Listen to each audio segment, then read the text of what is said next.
दोस्तों आज मैं आपको इस वीडियो में एक ऐसा नुक्ता बताने वाला हूं जिसे जानने के बाद आपको अपनी शुगर को कम करने में बहुत मदद मिलेगी। मैं आपको कोई नुस्खा बताने वाला नहीं हूं, बस आपको एक छोटी सी इन्फॉर्मेशन देने वाला हूं। लेकिन यह छोटी सी इन्फॉर्मेशन आपके बहुत काम आएगी। अगर आप इस इन्फॉर्मेशन का सही से फायदा उठाएंगे तो आप अपनी शुगर को आराम से कम कर पाएंगे। तो अगर आप डायबिटीज के पेशेंट हैं तो इस वीडियो को अंत तक जरूर देखिएगा, इससे आपका काफी फायदा हो सकता है। तो चलिए वीडियो की ओर बढ़ते हैं। तो बात यह है कि जैसे जैसे दिन ढलता है, यानी जैसे जैसे रात आती है, वैसे वैसे हमारे शरीर की शुगर को हैंडल करने की काबिलियत कम होती जाती है। यानी जैसे जैसे दिन ढलता है और रात आती है, वैसे वैसे आपके शरीर के लिए शुगर लेवल को नॉर्मल रखना मुश्किल होता जाता है।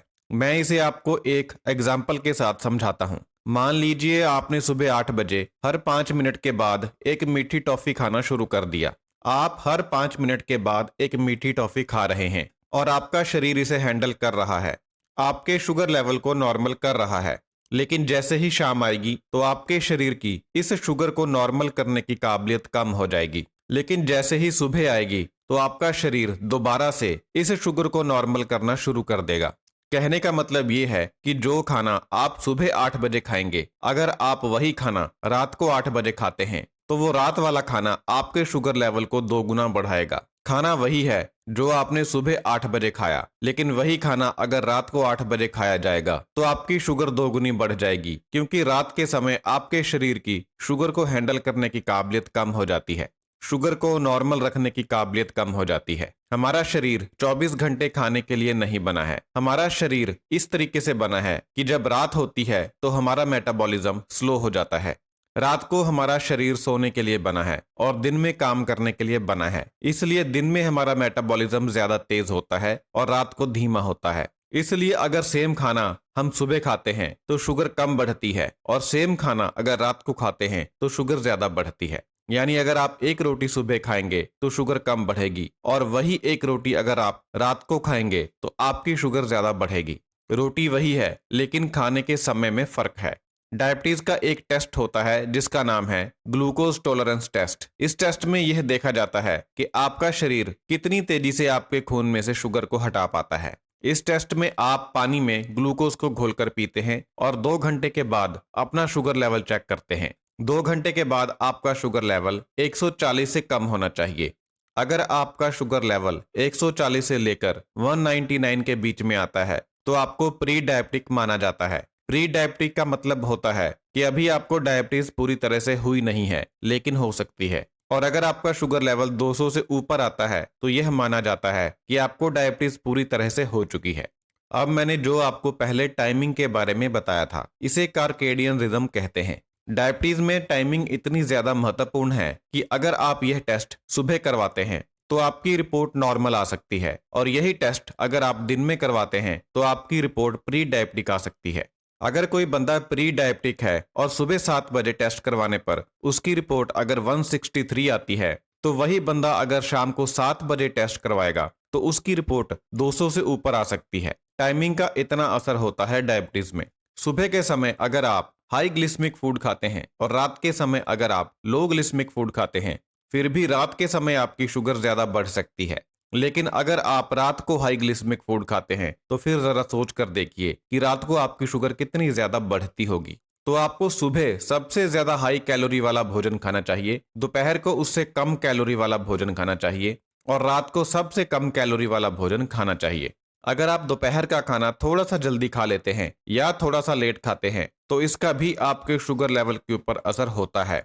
जो लोग अपना दोपहर का खाना 4:30 बजे खाते हैं, उन लोगों का शुगर लेवल उन लोगों के मुकाबले 46% ज्यादा होता है जो लोग वही खाना कुछ घंटे पहले 1 बजे खा लेते हैं। और अगर आप अपना सुबह का खाना सुबह 7 बजे खाते हैं, या फिर वही सुबह का खाना आप सुबह ना खाकर दोपहर को 1 बजे खाते हैं, तो सुबह आपका शुगर लेवल दोपहर के मुकाबले 37% कम होगा। लेकिन अगर आप अपना रात का खाना रात को 8 बजे खाते हैं, या फिर वही रात का खाना आप रात को 12 बजे खाते हैं, तो दोनों खानों के बाद शुगर लेवल में कोई ज्यादा अंतर नहीं दिखता, क्योंकि दोनों ही खाने ज्यादा लेट हैं। लेकिन अगर आपने अपना रात का खाना रात को 12 बजे खाया है या रात को 11 बजे खाया है तो इसका असर आपके सुबह वाले मेटाबॉलिज्म के ऊपर पड़ेगा। और इसका असर यह होगा कि सुबह ब्रेकफास्ट के बाद आपका शुगर लेवल ज्यादा बढ़ जाएगा। लेकिन इसके मुकाबले अगर आपने पिछले दिन रात का खाना शाम को 6 बजे खाया तो फिर इसका सुबह ब्रेकफास्ट के ऊपर कोई असर नहीं पड़ेगा। कुछ लोगों की आदत होती है कि वह सुबह का ब्रेकफास्ट मिस कर देते हैं, सुबह को खाना नहीं खाते हैं इस उम्मीद में कि उनका वजन कम होगा या उनका शुगर लेवल कम होगा। लेकिन सुबह का ब्रेकफास्ट मिस करने से ना तो आपका वजन कम होता है और ना ही दिन में आपका शुगर लेवल कम होता है, बल्कि उल्टा आपका शुगर लेवल पूरा दिन खराब रहता है। ऐसा डायबिटिक और नॉन डायबिटिक दोनों तरह के लोगों में होता है। और यही कारण है कि जो लोग सुबह का नाश्ता नहीं करते हैं उन्हें टाइप 2 डायबिटीज होने का खतरा ज्यादा होता है। जो लोग सुबह का नाश्ता नहीं खाते हैं उन लोगों को आमतौर पर दिल की बीमारी भी ज्यादा होती है और नसों के अंदर ब्लॉकेज भी ज्यादा होती है। ऐसा आमतौर पर इसलिए होता है क्योंकि सुबह का नाश्ता छोड़ने पर आमतौर पर दिन में खाने पीने की आदतें खराब हो जाती हैं। तो अगर आप सुबह नाश्ते में ज्यादा कैलोरीज खाएंगे और शाम को कम कैलोरीज खाएंगे तो इससे आपको 3 फायदे मिलेंगे। एक तो इससे आपका ज्यादा वजन कम होगा, दूसरा आपका शुगर लेवल ज्यादा बेहतर बनेगा और तीसरा आपको दिल की बीमारी होने का खतरा कम होगा।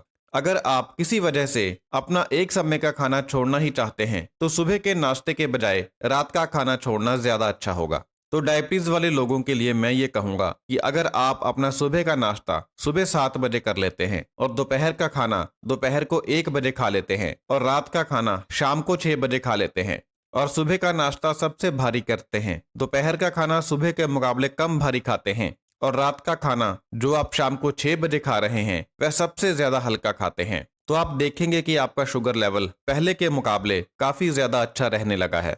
आप एक बार इसको जरूर ट्राई करें और फिर देखें कि इसका रिजल्ट आपको मिलता है कि नहीं। इस वीडियो में जो जानकारी आपको दी गई है, इस जानकारी का जो सोर्स है, इस जानकारी का जो आधार है, उसका लिंक मैं वीडियो के नीचे डिस्क्रिप्शन बॉक्स में दे रहा हूं। आप अगर चाहें तो इस आर्टिकल को खुद भी पढ़ सकते हैं। बहुत बहुत धन्यवाद।